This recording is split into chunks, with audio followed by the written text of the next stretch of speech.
सियावर रामचंद्र की जय। देखिए चारों भाई और जो उनके साथ राजा दशरथ के चारों पुत्र अपने वधुओं के साथ राजा दशरथ जी आए, उनका स्वागत सत्कार किया गया।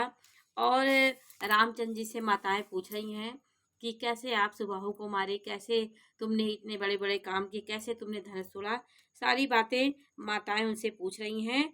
तो विनय से उत्तम वचन कहकर श्री रामचंद्र जी ने सब माताओं को संतुष्ट किया और शिव जी गुरु और ब्राह्मणों के चरणों का स्मरण कर नेत्रों को नींद के वश किया, अर्थात उनका ध्यान करके वो निद्रा में चले गए।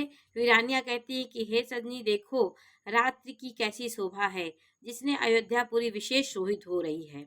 ये सास लोग सुंदर बहुओं को लेकर सो गईं, मानो सर्पों ने अपने सिर को की मड़ियों को हृदय में छिपा कर रख लिया। फिर सासें बहुओं को लेके चल गई। ये मर्यादाओं का एक वो था कि रामायण में जो मर्यादाएं बताई गई हैं वो ये धरती का स्वर्ग है।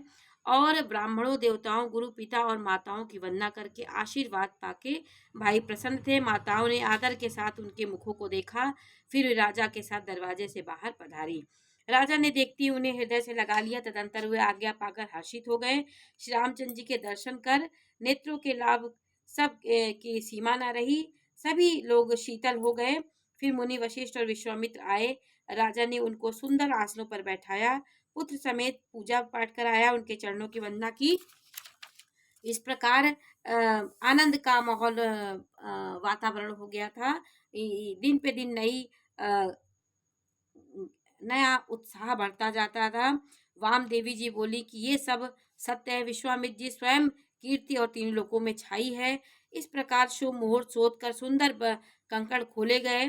जो कंकड़ खोलने की एक प्रथा होती है, जो वधु को बांधा जाता है, वर वधु का कंकड़ खोला जाता है। ये सब रीति के अनुसार रामचंद्र जी का सारा कार्य हुआ। कंकड़ खोले गए। मंगल, आनंद और विनोद कुछ कम नहीं था। इस प्रकार नित्य नए सुख को देखकर देवता सिरहाते थे। अयोध्या में जन्म लेने के लिए ब्रह्मा जी याचना करते थे। विश्वामित्र नित्य ही चलना अपने आश्रम जाना चाहते थे। रामचंद्र जी के स्नेह और विनय वश रह जाते थे। दिनों दिन राजा का 100 गुना भाव देखकर सारे ऋषि मुनि बहुत आनंदित होते थे। अंत में विश्वामित्र ने विदा मांगी और प्रेम मग्न हो गए। पुत्रों सहित आगे गए। वे बोले, हे नाथ, यह सारी संपदा आपकी है, मैं तो स्त्री पुरुष और आपका सेवक हूँ। हे मुनि, इन पुत्रों के स्नेह करते रहिएगा और मुझे दर्शन देते रहिएगा। ये राजा दशरथ ने कहा। विश्वामित्र ने विदा मांगी।